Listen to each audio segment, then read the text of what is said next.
Good morning, everyone. It's about 5:30 a.m. on Vlogmas, day 7, December 7th. Walking down the driveway to the barn. It's raining. It's colder than it has been. It's more like 40 degrees, and it has been since we've been under an atmospheric river. It's been quite a bit warmer, so this part has definitely come up. This is the outflow of the creek. This is still pretty low, considering the amount of rain we have, so it's pretty good. There's the house and the Christmas tree. I always do a little scan just to see if I see any eyeballs in the woods, indicating either domestic animals or wild animals. Occasionally I see them. Usually deer, sometimes owls in the trees, and then sometimes eyeballs that I quite honestly don't know what they are. So, out at the barn, there are the horses. Probably can't see. I saw it's kind of their favorite loping place. Over there, hard to see. Odin's easier to see because he's gray. Braggy, sometimes I can't even see him in his stall because he's dark gray. I mean dark brown. So, I'm gonna get on with feeding. Speaking of animals, there's a deer in the front yard. I'll leave it be. Some of the other animals that I see, their eyeballs, is often bunnies.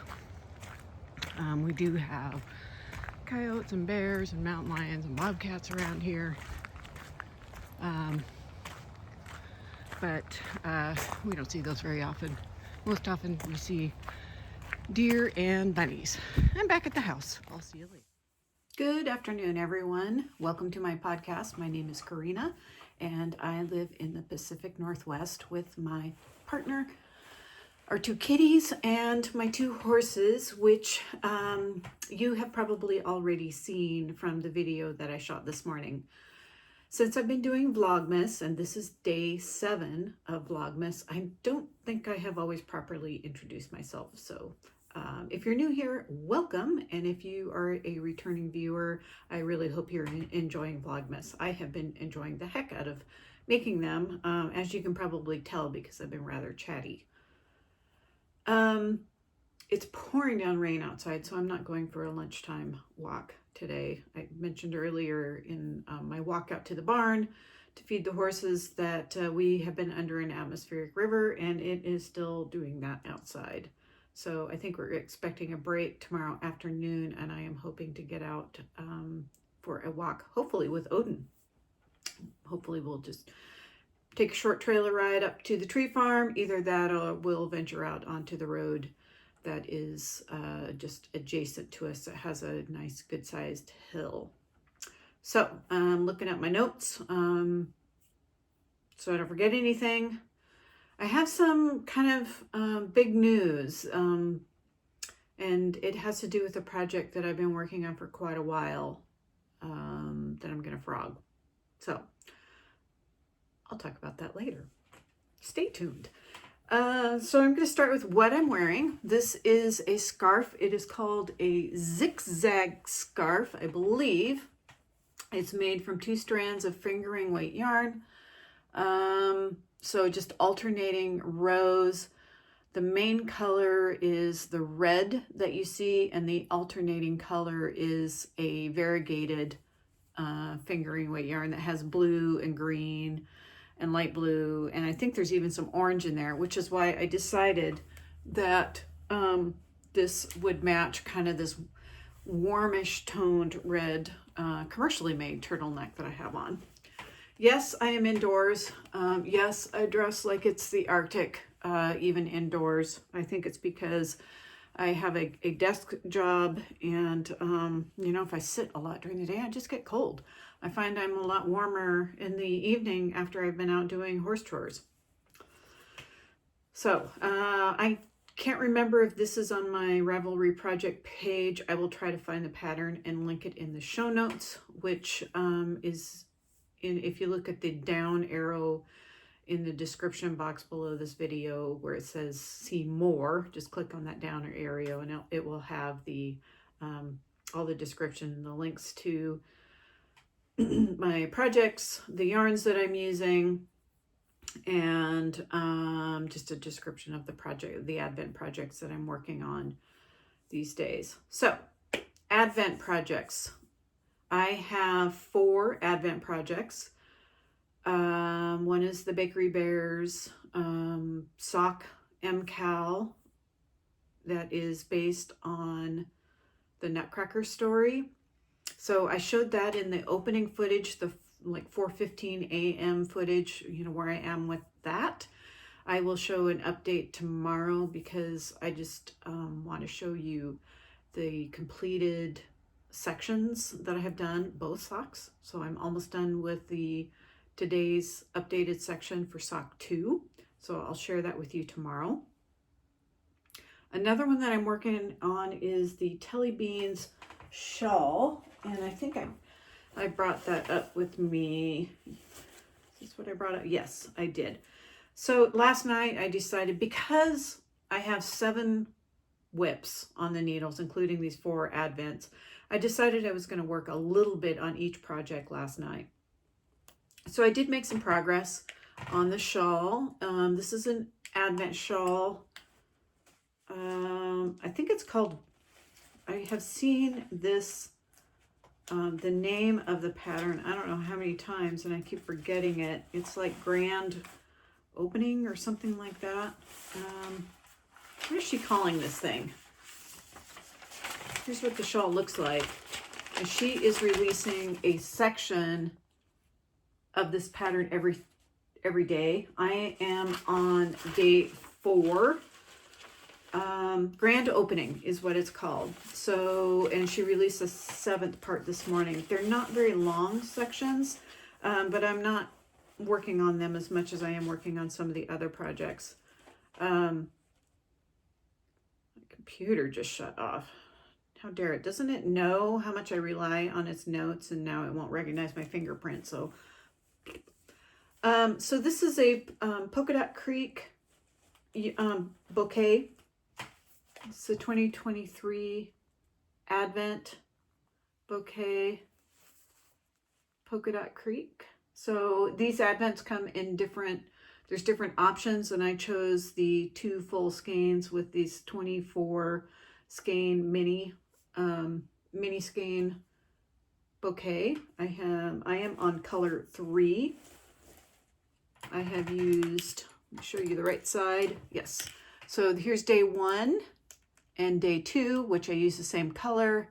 Here's day 3, and then I'm working on day 4. And I did manage to switch out a longer set of needles. So I think I mentioned yesterday that I'm playing kind of some musical chairs with my needles. So that is that. And I also wanted to bring you the Arne Carlos project that I'm working on. On that project, I'm using Jadawoo red lace size 3. The pattern calls for size 4 needles, but I have a fairly loose gauge, so I decided to use size 3. In part because that size needles was available. I used size 4 for a lot of projects. The other project I'm working on is the excuse me, Arne Carlos Advent stocking. I got the yarn late, so I'm a little bit behind, but it is a toe up. It uses Norwegian wool, which is a DK weight yarn. I am using, this is one of the projects that I'm using, a size 4 needle. I'm going to show you the cute little stitch marker here. See if you can see that. It is a stocking for the stocking. So it's toe up. I got the yarn laid. It took me a couple days to do the toe, and then I have done the first colorwork section. I think I started on the second day of the colorwork section. Each colorwork section is only 6 rounds, so I feel like I'll be able to get caught up. I'll probably work on that tonight after I finish catching up on the Bakery Bears sock. So as you can see, I'm using 3 colors of the Norwegian wool. I'm using emerald green, red, and Cloud Dancer is the white. So the news. The news involves this, let me get my computer out of my lap. Involves this, it's the Stephen West October Mystery Cal knit along. For those of you who are familiar with Stephen West and have knit his work before, may have known that there was a big shift in direction with this shawl, because the initial part, some people, the way he had it designed, some people saw it, which I think was kind of a pinwheel type design. Some people thought it looked like a hate symbol. And I think particularly if you knit it in a particular color scheme. I had not started yet because I am rarely on time for these types of things, and I honestly don't care whether I finish with the group or not. I'm kind of not a joiner, as you might have guessed. So I love the colors here. This is 4 colors. I'm using 2 of these are hand knit. This color here, I mean, is hand dyed. That might have been a Lolo did it. This one right here is a Jadawoo.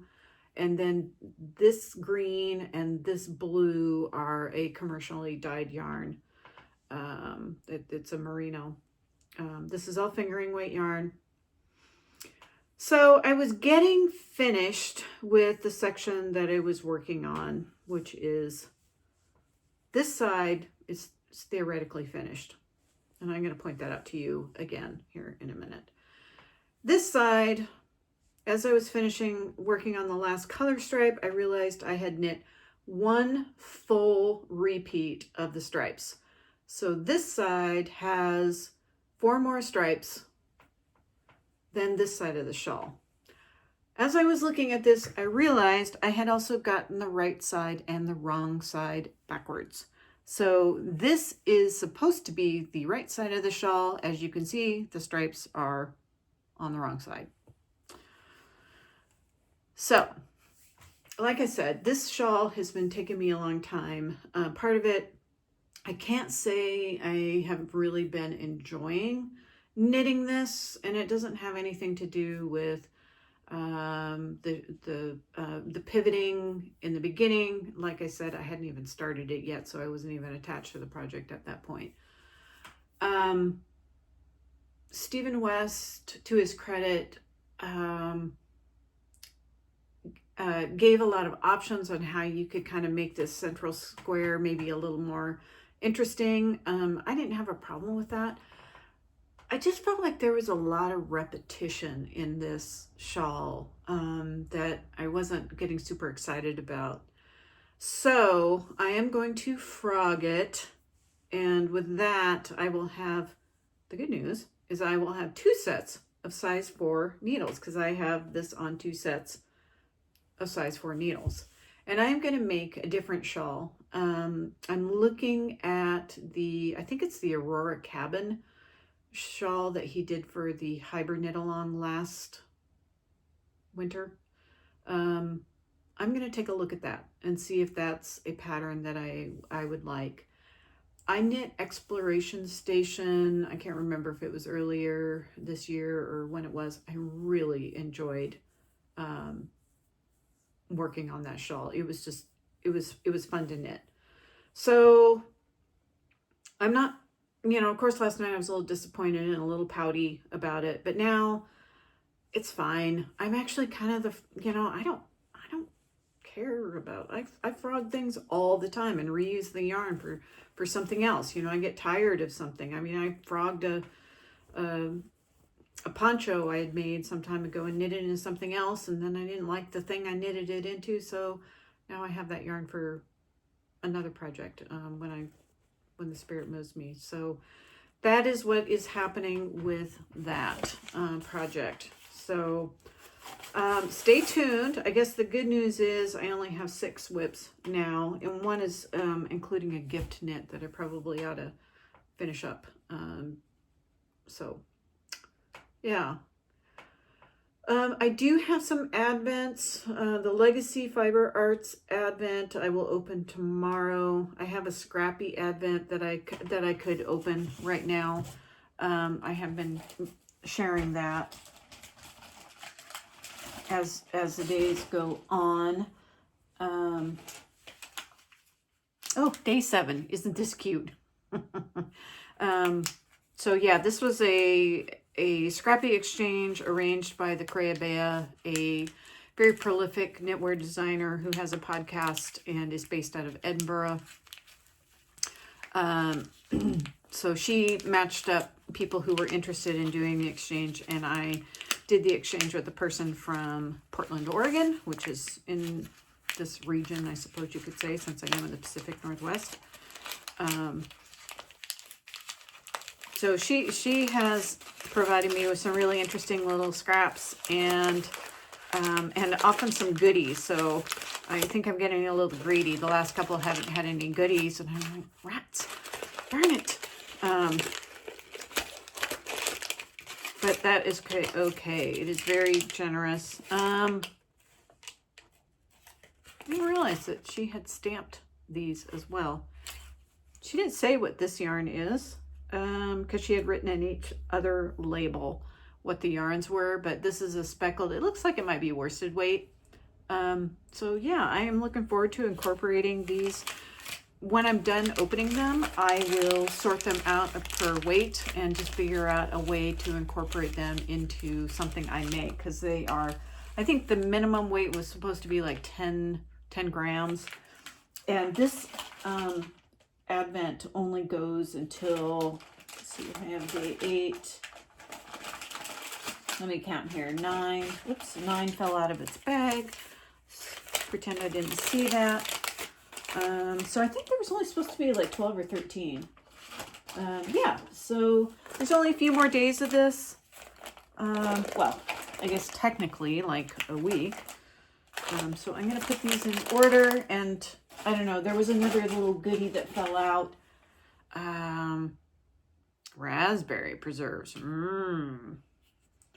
Might have to make a small batch of cookies or some like thumbprint cookies or something that has raspberry preserves. That would be a delicious use for that. So that is really all I have to say.